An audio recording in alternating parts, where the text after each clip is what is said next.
Hello friends, super magic રસોઈમાં મિત્રો હું આપનું સ્વાગત કરું છું। આજે હું ગુજરાતી ચેવડાની રેસીપી તમારી સાથે શેર કરું છું મિત્રો। તો તમને ચોક્કસ આ વિડીયો જન્માષ્ટમી ઉપર ઉપયોગી થશે। તમને ગમે તો લાઈક કરજો, શેર કરજો અને સબસ્ક્રાઇબ કરવાનું તો ભૂલતા જ નહીં। ગુજરાતી ચેવડો આપણે જો ફરસાણ જેવો જ આપણે બનશે। એટલે પહેલા તો આપણે મેં 250 મમરા લીધા છે, એને આ રીતે આપણે ચાળી લેશું। 250 ગ્રામ મમરાને આ રીતે તમારે ક્લીન કરીને લેવાના।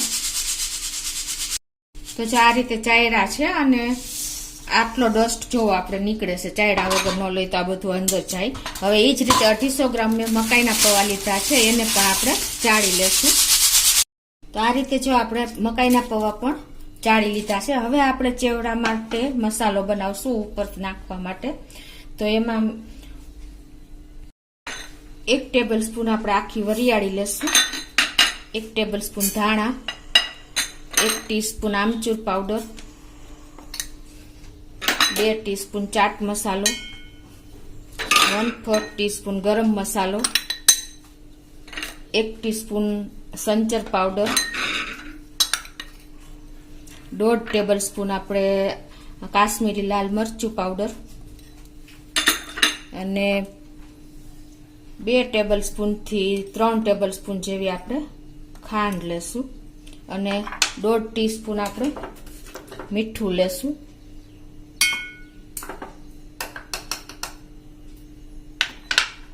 આ ખાંડ 2 ટેબલ સ્પૂન છે। જો તમારે ગળ્યું વધારે જોતું હોય તો તમે 3 ટેબલ સ્પૂન જેવું નાખી શકો છો। અને આનો હવે આપણે ફાઇન પાવડર બનાવી લેશું।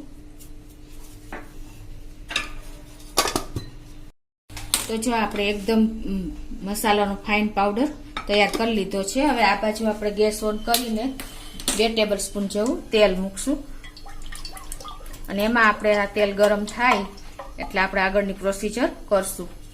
આપણું જો તેલ ગરમ થઈ ગયું છે કે નહીં એ ચેક કરવા માટે આપણે 1 પિંચ જેટલું જીરું નાખશું। આપણું તેલ ગરમ થઈ ગયું છે। 1/4 ટીસ્પૂન આપણે હિંગ નાખી દેશું અને 1 ટીસ્પૂન થી ઉપર એવી આપણે હળદર નાખી દેશું અને ગેસની ફ્લેમ એકદમ સ્લો રાખીને આપણે જે 250 ગ્રામ મમરા લીધા છે ને એને આપણે આમાં નાખીને એકદમ સ્લો ફ્લેમ ઉપર આપણે કન્ટિન્યુ ચલાવતા રહેશું।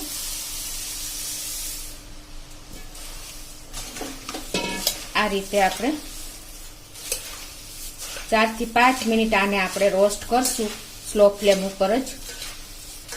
આપણે કન્ટિન્યુ જો 5 મિનિટ ચલાવતા એકદમ આપણે રોસ્ટ કરી લીધા છે, મમરા ક્રન્ચી થાય ને ત્યાં સુધી આપણે એને શેકવાના છે, ભૂરભૂરું થઈ જાય ત્યાં સુધી। તો હવે ગેસ બંધ કરી દઉં છું અને આપણા મમરા પણ સાઈડ ઉપર રાખી દેશું। જો આપણે તેલ ગરમ કરવા મૂકી દીધું છે અને આપણે જે 250 ગ્રામ મકાઈના પૌવા લીધા છે એને આપણે થોડા થોડા નાખીને આ રીતે તરી લેશું। આ રીતે આપણે જો આ જારો તમારી પાસે હોય કે મોટો ગયણો હોય ને એમાં તમારે આ રીતે તરવાના છે, એકદમ સરસ તરાઈ જશે।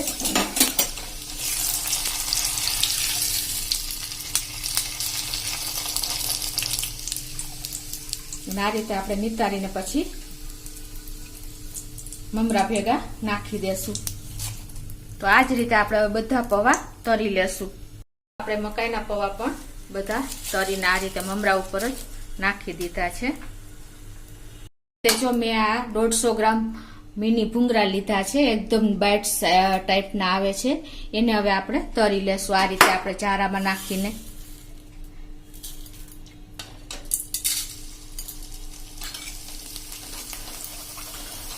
આ રીતે તમે ઇઝીલી તરી શકો છો।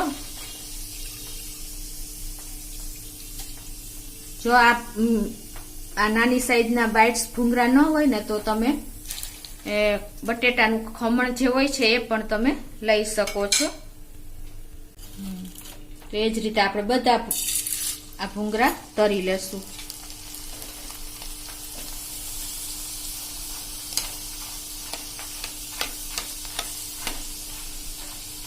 આપણે 150 ગ્રામ સિંગ દાણા લીધા છે, એને પણ જો આપણે આ રીતે તરી લેશું આમાં નાખીને એકદમ મીડિયમ ફ્લેમ ઉપર જ।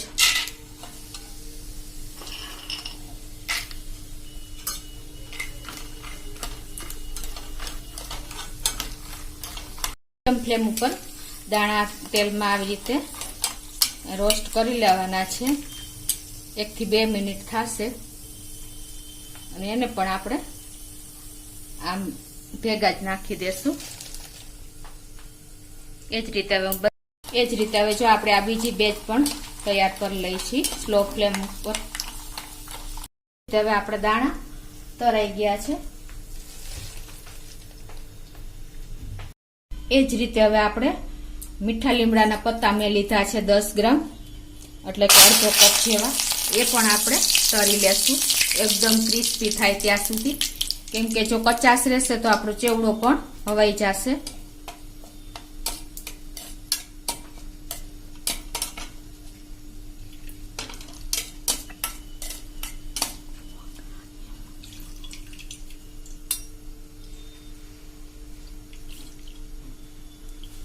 એને પણ આપણે આમાં ભેગા જ નાખી દેશું. જો અમે 6 થી 7 મરચાના પીસ કરી લીધા છે, એને પણ આપણે તળી લેશું.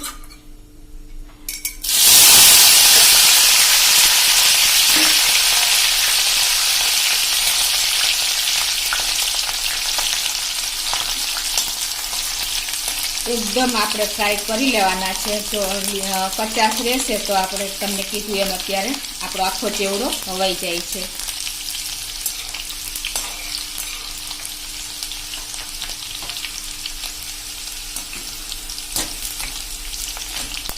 એક થી 2 મિનિટ થાય છે આ તરતા આપણે. તો આપણા મરચા પણ જો 1 થી 2 મિનિટમાં એકદમ સરસ તરાઈ ગયા છે. એને પણ આપણે આમાં જ નાખી દેશું. આપણે જો મમરા 250 ગ્રામ મકાઈના પૌવા અને બાઇટ્સ 150 ગ્રામ ભૂંગળા નાની સાઈઝના, અને લીમડો, પછી મરચા અને સિંગદાણા, એ બધું જ આપણે તરાઈ ગયું છે. હવે આમાં આપણે આ જે મસાલો બધો આપણે સૂકો મસાલો ગ્રાઇન્ડ કરીને એકદમ પાવડર ફોર્મ કર્યો છે, એ બધો જ આપણે નાખતા જાશું. આ રીતે થોડો થોડો નાખતા જાશું અને આપણે આ રીતે હલાવતા જાશું, એટલે બધા લેયર થઈ જાય અને એકદમ મિક્સ થઈ જાય. આ રીતે ઊંચા નીચું કરીને આપણે પાછો થોડો થોડો મસાલો એડ કરતા જાશું.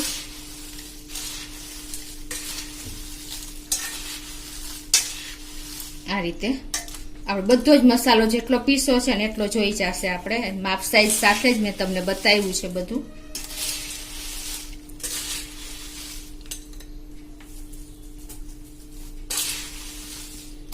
આ ચેવડો મિત્રો એકદમ ટેસ્ટી આપણે કંદોઈ લોકો બનાવે ને બહાર ફરસાણ વાળા, એવો જ આપણે ઘરે ઇઝીલી તમે 1/4 પ્રાઇઝમાં જ તમે તૈયાર કરી શકો છો માર્કેટ કરતા. એટલો ટેસ્ટી અને એટલો રીઝનેબલ ભાવમાં આપણે ક્લીન ચેવડો ઘરે તૈયાર થાય છે હાઇજેનિક.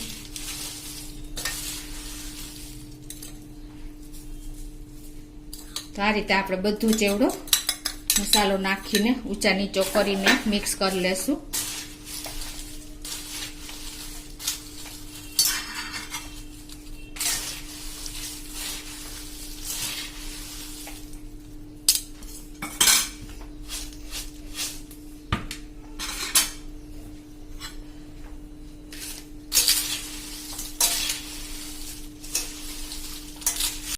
બધું મિક્સ કરી લીધું છે. હવે લાસ્ટમાં આપણે આ જે ચણાના લોટની આપણે તૈયાર સેવ લીધી છે મેં, તમે ઘરે બનાવી હોય તો પણ નાખી શકો છો.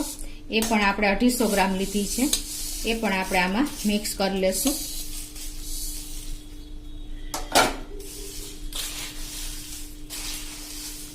આ રીતે મિત્રો આપણે ગુજરાતી ચેવડો એકદમ ટેસ્ટી અને ચટાકેદાર આપણે ઘરે તૈયાર થયો છે મસાલા સાથે. તો તમે આ જન્માષ્ટમી ઉપર ચોક્કસ આ રીતે ચેવડો બનાવજો મિત્રો. અને હવે એને આપણે જો આ બધો ચેવડો એકી સાથે ડબ્બામાં ન ભરતા, તમારે જેટલો ખાવો હોય ને એટલો આ રીતે તમે આપણે બરણીમાં ભરીને પણ અલગ રાખી શકીએ છીએ. એટલે શું કે બધો ચેવડો આપણો હવાય નહીં. આ રીતે તમે બરણીમાં થોડોક એવો અલગ રાખી દેવાનો. તો આ રીતે આપણે એરટાઇટ કન્ટેનરમાં કે ડબ્બામાં તમે ભરીને 1 મહિનો સુધી આને સાચવી શકો છો, અને એવો ને એવો ટેસ્ટી અને ચટાકેદાર રહે છે મિત્રો. તો તમને ચોક્કસ મારો વિડીયો ગમ્યો હશે. ગમે તો લાઈક કરજો, શેર કરજો અને સબસ્ક્રાઈબ કરવાનું તો ભૂલતા જ નહીં.